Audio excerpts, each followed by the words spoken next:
Our next guest is a pillar in the world of downtown real estate.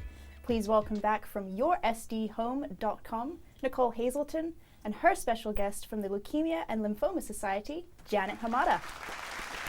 Hello. Golf clap, Thank you for having us. Looking fantastic, both of you are today. Leukemia and Lymphoma Society. Nicole, you this is something that's important to you. It is important to me. They do a campaign every year called the Man and the Woman of the Year campaign, where they have this crazy fundraising event for 10 weeks. And I worked on it last year for a Man of the Year, and this year I nominated a colleague of mine downtown, and so I'd like to have Janet on here to talk a little bit more about the foundation and what the fundraising event's all about. Okay, cool. So it sounds like there's a lot of events going on. Yes. So the Man Woman of the Year campaign is one of our fundraising campaigns with the Leukemia Lymphoma Society. It's a 10-week blind fundraising competition. Blind? So, yes. So nobody knows anyone else's score, totals. No one knows where they are in their fundraising. So we call on business leaders and community influencers to be nominated. And once they accept, they take their 10 weeks to activate their networks, do different events, fundraise by sponsorships, auction items, whatever works for your network. And with that comes a lot of fun events in all throughout San Diego. Very cool. So let's talk about the society itself. Sure. Sort of what it does. I mean, it sounds self-explanatory, but I don't want to assume anything. So tell us what you're raising this money for. Sure. So the Leukemia Lymphoma Society is the #1 voluntary health organization funding research for blood cancer treatments. So our mission is to cure blood cancer. So that's leukemia, lymphoma, Hodgkin's lymphoma, and multiple myeloma, and to ensure quality of life for the patients and their families. So in order to do that, our main mission is to raise enough funds to find a cure. And which is one of the reasons why we have fundraising campaigns like Man Woman of the Year to really activate our community. Okay. And tell us about some of the things that the society has done, has accomplished. Sure. In So recent history. our organization has been around for over 60 years. And during that time, we've raised over $1 billion and funded over $1 billion worth of cancer research. Hashtag billion. Billion with a B. Hashtag. Billion with a B. And so with that, stem cell transplants, those were first founded through research that was done by LLS. Wow. And there's still a lot of work that needs to be done, even after we find a cure, that quality of life for survivors. Another really interesting thing that people don't know about is blood cancer research and treatments are kind of the tip of the iceberg for all cancer treatments.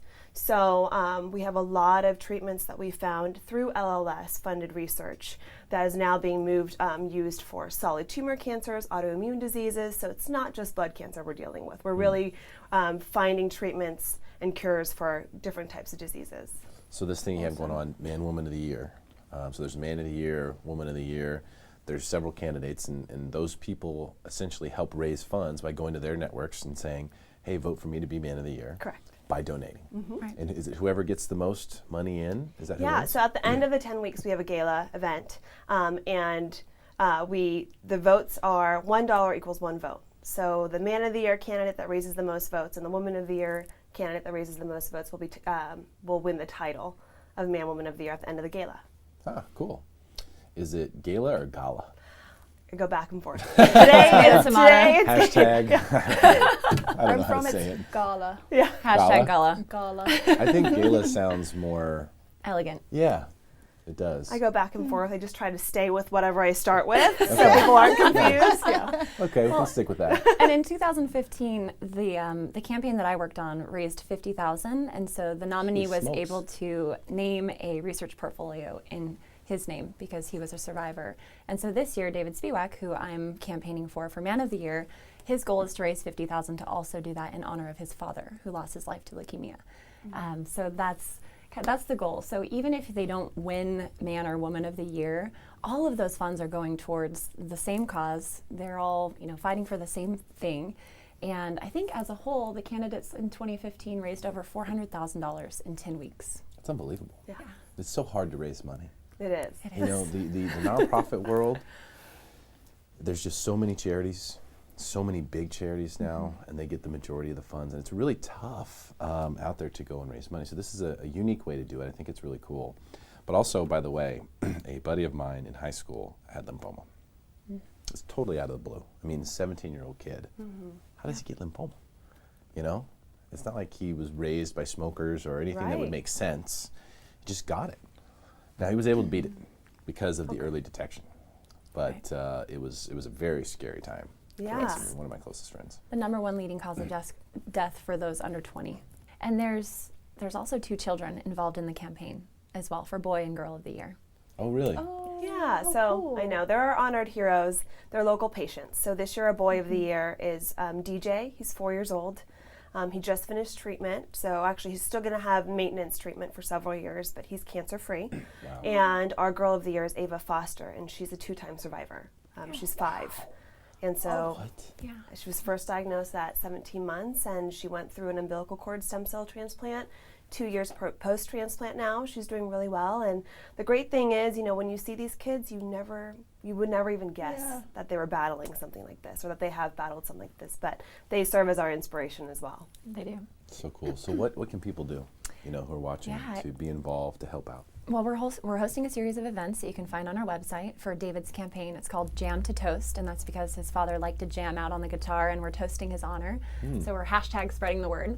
It's just a great time for community leaders and business owners to get involved. We're looking for corporate sponsors. We're looking for companies to match our donations that have been earned at different events. And just, you know, reaching out. There's a donation link on our website as well, but it's more fun to come to the events and actually meet the candidates. We're doing a big Padre game in April, a huge Wig Out event downtown in May, and then a lot of different events. So there's something for everybody to get involved. Very, very cool. And we'll definitely spread the word. So is it the case, you know, sponsorships and donations are obviously paramount in this space, right? That's really what you're looking for. There are also opportunities for volunteering and things like that that are available? Absolutely. Yeah, so each candidate, when they have their events, I know they can definitely use help from volunteers from the community, and also at our gala event, we need volunteer help to kind of put the whole event together. And then throughout the year, we have several other campaigns. So there's different ways for individuals to get involved, whether it be coming into our office and helping us with some of our office admin things, or helping us at different events throughout the year. So we're looking for raffle prizes. We're also looking for donations for the silent auction at the gala or the gala. There's lots of ways to get involved there. We're looking for print sponsors and florists that will, you know, sponsor and donate big bouquets for the tables, which is usually about 40. Table captains, if you'd like to get your company involved or family members or friends and get a table together to come to this wonderful event. It is in May. Okay, great stuff. And Nicole, I have to say kudos to you for taking time out of your you. busy real estate career to show that you care about the community and help with such a great cause. So really appreciate you for doing that. Thank you. And thank you so much for coming today, Jen. Thank I you really for having appreciate your me. time. It's been great to have you. Stick around for more Smarter San Diego TV, where we guarantee to make you smarter than everyone else, commercial free.